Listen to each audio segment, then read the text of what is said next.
I've shared much over the years about frequency, vibration and manifestation. Science has known for quite some time that all things vibrate at their own personal frequency. Certain emotions sustained over time can change our vibrational frequency and manifest in illness. Recently I read an article that explained how current research is using resonant frequency to destroy cancer cells. As exciting as that prospect is, it's not a new approach. What surprised me most about the article was that it didn't mention one of the greatest but long-forgotten scientists of the 20th century, who many believe cured cancer by the same method 83 years ago.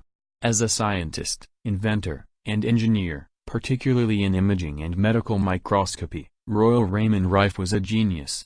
He was to medical optics what Nikola Tesla was to physics. In 1913, industrial tycoon Henry Timken of the Timken Roller Bearing Company in Canton, Ohio, sought Rife's help to solve a manufacturing problem. The solution was a scanning machine that could evaluate the quality of the steel used in the company's roller bearings before going into production. The scanner improved the quality of the company's products and streamlined production to such a degree that Timken was overjoyed.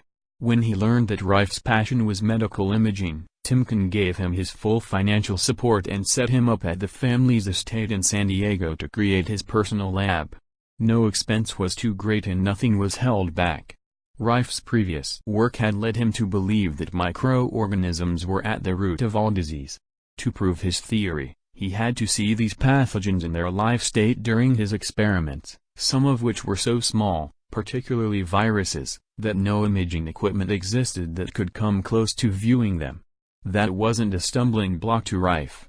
As a mechanical engineer and microscopy expert, he built a microscope that could magnify 60,000 times, and the superior magnification was equaled by its resolution.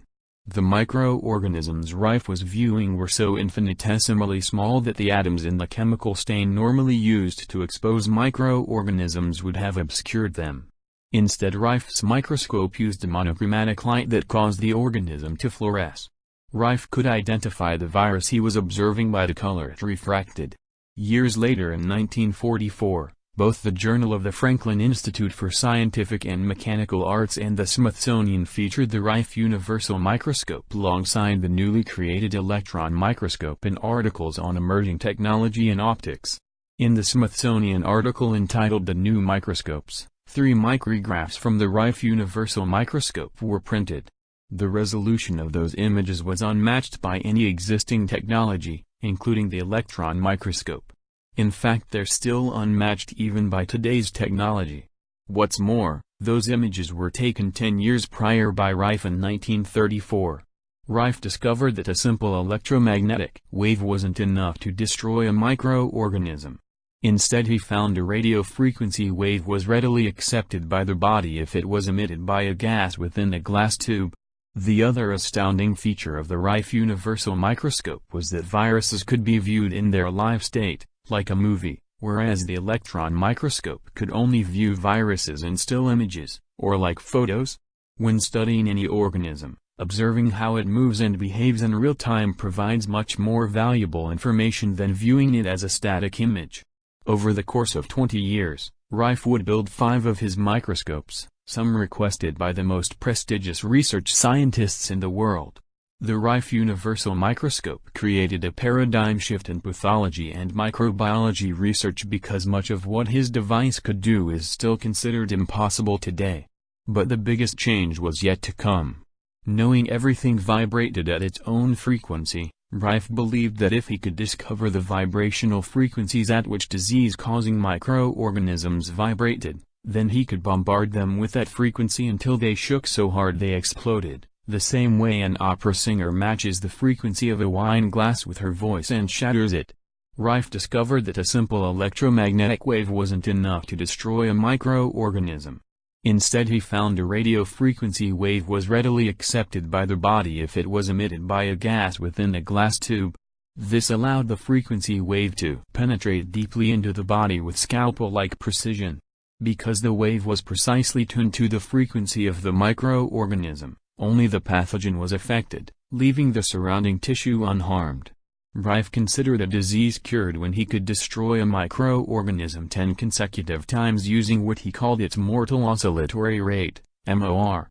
His surviving records show he found the MOR for 24 microorganisms including anthrax, cholera, tetanus, B. coli, influenza, spinal meningitis, tuberculosis, pneumonia, syphilis, gonorrhea, leprosy, streptococcus, conjunctivitis, bubonic plague, staphylococcus, diphtheria, and typhoid.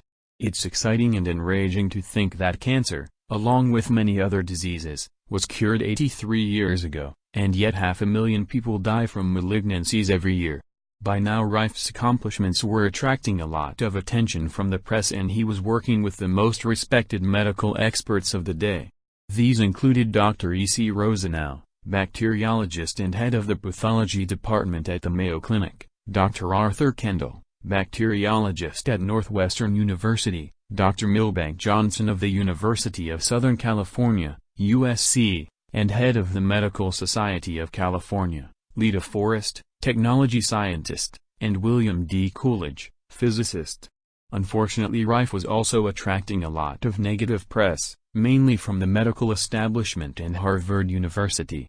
To prove his detractors wrong, he along with Dr. R. Rosenau invited several of Rife's most prestigious but severest critics to a demonstration where he destroyed the poliomyelitis virus with its MOR in 1932, 20 years before the vaccine was invented and 30 years before it became available to the public. Hidden beneath his critics' astonishment at what they'd seen was panic. They knew Rife's microscope and beam ray technology would mean the loss of billions of dollars to hospitals, pharmaceutical companies, and research institutes, not to mention the overnight elimination of entire fields of medical science and research, as well as the discrediting of thousands of careers of the most highly respected university and medical center physicians, scientists and administrators. Just days after the demonstration, Dr. Rosenau was fired from his position at the Mayo Clinic, and the fix was in to bury Rife's research. Uneasy about Dr. Rosenau's fate and what might be brewing for him behind the scenes, Rife pressed on. He knew a microorganism was at the root of cancer and was determined to find it. That same year, he discovered a virus in a breast tumor that he called the BX virus. Even more, he found the BX virus to be pleomorphic, meaning that it changed form based on its terrain.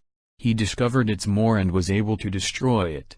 Never having used his beam ray on a living creature, Rife introduced the BX virus into rats. Sure enough, they developed huge tumors. Using his beam ray to expose the tumors to their MOR, Rife was able to completely heal the rats. Seeing these incredible results, Dr. Johnson from USC insisted that it was time to try the beam ray on human patients. Rife was apprehensive, but insisted that if they were to have human trials, a research committee comprised of physicians at the top of the most prestigious medical associations had to be part of the proceedings. Dr. Johnson agreed and pulled a committee together that even included Dr. Alvin Ford, president of the American Association of Pathologists, a member Rife specifically requested. The trials included 16 terminally ill patients with various cancers and were conducted at the Ellis Scripps Mansion and Estate in La Jolla, California in 1934. In just 70 days, the committee declared the first 14 patients cured of their cancer. The remaining 2 were declared cured 3 weeks later. Incredibly, the patients only required 2 3-minute sessions per week to achieve total recovery. Rife found that more frequent sessions didn't allow the lymphatic system enough time to take up the released toxins from the destroyed virus and remove them from the body. Later that year, a black tie banquet was held to honor Rife and celebrate the end of all disease.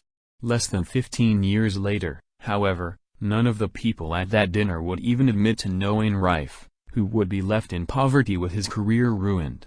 His 5 microscopes would be confiscated along with the majority of his records and the 2 known beam ray machines in existence.